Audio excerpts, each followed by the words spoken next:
Ladies and gentlemen, you've never seen Pelosi look like this. And what I mean by that is, you've never actually seen her look like this. Her teeth, the way that they sit in her mouth, are not really human. I'll just let you watch it and you decide for yourself, okay? I'll let you watch it. You decide for yourself. Here is Nancy Pelosi speaking last night at a big old event with Joe Biden, and I have those clips coming up. Ladies and gentlemen, you don't want to miss the Joe Biden clips. Here we go. Our country could not be better served than with this most experienced, capable hands than yours, President Biden. He's just perfect.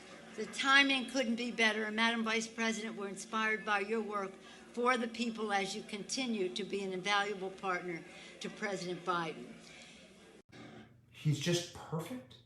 Joe Biden is just perfect? A name call here. Elon Musk recently said there should be an age limit on when you can run for office. I totally agree with that. Nancy Pelosi's 82. She should be spending time with her grandkids. She has a couple of them. Why isn't Nancy Pelosi spending time with her grandkids? Go do something else. She owns a vineyard in Napa Valley. Don't move to Florida. Please, whatever you do, don't move to Florida. I don't want you as my neighbor. Don't move to my state. Whatever you do not bring that, whatever that is, don't bring it to my state. Ladies and gentlemen, we're not trying to be mean here. We're not trying to be callous here. We're not trying to hurt anyone's feelings. We're trying to tell you, what's actually happening in this country. And what's happening in this country is, extremely old, senile people are ruining it. And it's starting to really creep us out, and it's starting to scare us a bit. Check this out. I'm worried about families and elderly grandparents and what their lives are at stake. Ladies and gentlemen, this is the man who says he's in charge of your health care, by the way. This is the man who says he's in charge of your health care. This is the man that Nancy Pelosi called perfect there in her introduction of him.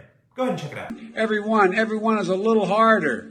So, so grandmom can walk out without having, out of her porch without worrying about falling, can take care of herself, can be left alone. They're going to keep working to pay the bills. What? Wait. What? I'm worried about families and elderly grandparents and what their lives are at stake. Worried about families and elderly grandparents. Everyone is a little harder. Everyone is a little harder. Every one of your grandparents is a little harder.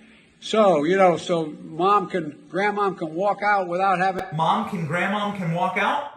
Out of her porch without worrying about falling. Can walk out of her report without falling? Can take care of herself, can be left alone. They're going to keep working to pay the bills. Grandmom and grandpop can be harder and walk out of their report without falling. Can be left alone. That's what Joe Biden wants to do to your grandmom. Stay the hell away from my grandmom, you old sick, complete weirdo. Jeez. Here's Joe Biden, guy who has the open sewer grates in the middle of Manhattan have a higher polling than Joe Biden. Mosquito bites have higher polling than Joe Biden. Jeffrey Dahmer and the Unabomber have a higher approval rating in America than Joe Biden does. But here's Joe Biden threatening Republicans. You, probably. Joe Biden threatening you as a Republican for what he's about to do to you in the 2022 midterms. Let's break it down. Now we look at 2022. I want to tell my Republican friends, get ready, pal. You're going in for a problem. And we need to stay unified. English much? Now we look at 2022. I want to tell my Republican friends, get ready, pal. Get ready, pal. You're going to in for a problem. I want to tell my Republican friends, get ready, pal. You're going in for a problem. Get ready, pal, you're going to in for a problem. See, here's the thing when you're threatening someone. Let's say you're outside of a bar. You want to do a bar fight, right? So you're waiting for someone. You don't like someone in the bar. They come walking outside, and you're standing there in the parking lot. You're all squared up, right? And you go, hey, you, buddy. Blah, blah, blah, blah, blah. Blah, blah, blah. You, blah, blah, blah, blah. You, blah, blah, blah. You, blah, blah, blah, blah. They're not really going to be that scared. They're going to probably call an ambulance and be like, someone's having a seizure outside. We need some help. We need some help for this poor person. They're not going to be that worried about your threat if you wanted to fight them and you go, hey, get ready, pal. You're going to be the bada You be the bada. And the Amtrak train, corn pop. corn pop in the Amtrak with Superman on the Titanic. We sat on FDR's lap. Do you remember? Remember D-Day? And that's what Joe Biden's trying to scare you. Were you scared there? I'll show you the one thing you should be scared about. And this is the announcement, ladies and gentlemen. According to CNN, the announcement of Nancy Pelosi's political future. Telling CNN House Speaker Nancy Pelosi has made a decision to stay in her leadership post until after at least the midterm elections and perhaps beyond. Now, Pelosi, who turns 82 next year, had previously set the year 2022 as a more or less target date for retirement. But sources familiar with her thinking say she hasn't ruled out extending her 20-year run as the House's top Democrat. So how do people on Capitol Hill feel about that idea? Well, for that, I want to bring in one of my excellent and still new-ish colleagues, reporters behind this story, Isaac DeVere. And Isaac, look, we were talking about it before you came on. This is something everyone's talking about in the Democratic caucus on Capitol Hill, just not publicly, which I think is one of the more interesting dynamics about it. And so the details that you have in this piece, at least from my end, as somebody who's been up there for a long time, were fascinating. What was kind of your takeaway in talking to the caucus about the mood right now amongst Democrats when it comes to the speaker and what she may do? Well, look, they have this weird mix of emotions. They are ready for the new chapter in Democratic leadership, but they are also really worried about what things will look like when Pelosi is gone. She is an iconic leader, but she's also a strong leader of the caucus. And even though they say they see reasons, especially in the infrastructure negotiations, where it seems like her control has slipped somewhat, to not have that control at all when the new leadership comes in, they're terrified of that, and given the factionalization that's overtaken a lot of parts of the Democratic caucus. And one of the things, look, the top three leaders in the House Democratic caucus are all in their 80s, yes. I believe. They've been there for years, as the Republican leadership has changed pretty much every 24 hours to some degree. What about what's coming next? I think everybody has ideas about who the next one or two or three people may be. Where's the caucus on that? Are they settled on who would follow the speaker? Well, one of the things that I have in the story is that Jim Clyburn, the House Whip, there had been some speculation that he might want to come in as an interim choice, and he told me, as I was reporting the story, he is not planning to be speaker. He's not interested in that. He's not waiting Pelosi out either. So where this likely goes to is Hakeem Jeffries, a congressman from New York, who's the fifth-ranking leader in the Democratic caucus at the moment, or Catherine Clark, who's the fourth-ranking assistant speaker.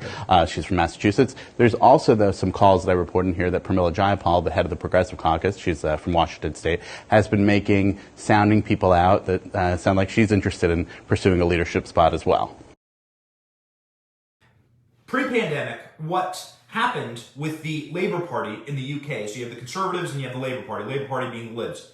What happened is they promoted so many radicals into their ranks. Like Jayapal is insane. You think Pelosi's bad? Holy crap. Hakeem Jeffries and Jayapal are part of the AOC caucus. That's what the guy just said. That's what the reporter on Capitol Hill just said. So you have the squad essentially going to be taking over the Democrat Party and Democrat messaging. What happened in the UK is that slowly they disintegrated this is what leftism always does. This is why leftism kills everything it touches. It becomes a cancer. It erodes everything that it touches. Do not let leftism into your city. Do not let it into your schools. Do not let it into your children's brains. These people eroded the Labour Party. It used to be run by Tony Blair in England. They eroded all the moderates out of it, and they became the Jeremy Corbyn Party. Jeremy Corbyn is like the AOC. He's actually friends with AOC. He's like the AOC in England, the AOC in the United Kingdom. And what happened was the Conservatives were able to so properly beat the hell out of the Labour Party. I think they have like 300 seats in the House of Parliament, and Labour has like 100. Now, I'm not saying that the Conservative Party in England has done any wonderful job. I don't think they've done a great job at all. But if you want to talk about the Corbynization of the Democratic Party, this is what's going to happen. Pelosi announcing there, it's very cryptic, it's very weird. It doesn't say she's not retiring. This is what's so interesting. It says that she's going to be keeping her seat through the midterms. But that doesn't mean she doesn't retire. We have a lot of sources here saying she's going to retire. But Pelosi keeping her seat through the midterms just means she wants to cling on to power like any authoritarian fascist, and she is that. Pelosi is, if anything, an authoritarian fascistic character in American politics. So she wants to cling on for dear life with the corroded fingernails, with those rotted old moldy fingernails. She wants to cling on to power until she can get all of her insider stock trades done and then finally leave office as San Francisco collapses into absolute anarcho-tyranny. Thank you for watching. We are 100% independent news. Are you sick of being lied to? We certainly are. That's why we started this channel. But we can't do it without you. We can't keep going without your help. All we ask is that you click like and subscribe and share this video. It's free. And it keeps us going, it keeps us growing, it keeps us getting the truth out there to break the rotted corporate media infrastructure that wants to lie to you every single day, wants to corrupt your narratives, your truth, your story, and your very society. So support us by clicking like, clicking subscribe, and thank you, Patriots.